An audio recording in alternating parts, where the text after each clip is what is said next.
पहिया रुपया के झोल के। अरे ज्यादा परेशान हो क्या? हाँ बुझे ना तू पहिया रुपया के झोल के, बुझे ना तू पहिया रुपया के झोल के। भाव कम कर मोदी चाचा पेट्रोल के, भाव कम कर मोदी चाचा पेट्रोल के। अरे अभी समय तो है, आगे देखा। मार ले तो बड़ा तू तो सब कर खोल के, मार ले तो बड़ा तू तो सब कर खोल के। भाव कम कर मोदी चाचा पेट्रोल के, भाव कम कर मोदी चाचा पेट्रोल के। मने इतना आसान समझले है पेट्रोल के भाव कम करा।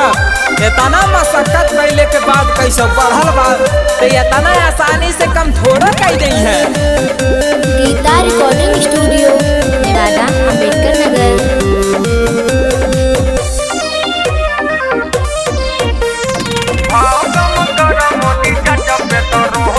खेतवा में पानी न भर पावतानी, डीजल भी साला करत मन मानी। अरे वो आसमाने छुआता। धनवा में पानी न भर पावतानी, डीजल भी साला करत मन मानी।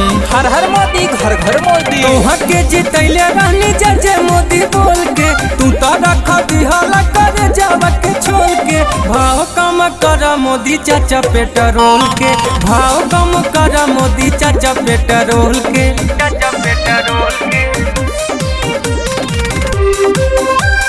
मुझे ना तू पहिया रुपया के झोल के।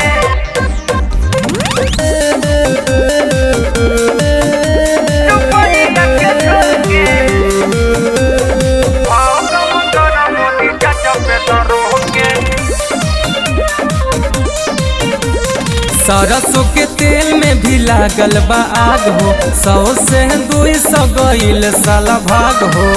अरे गैसों के दाम बढ़ गल बा।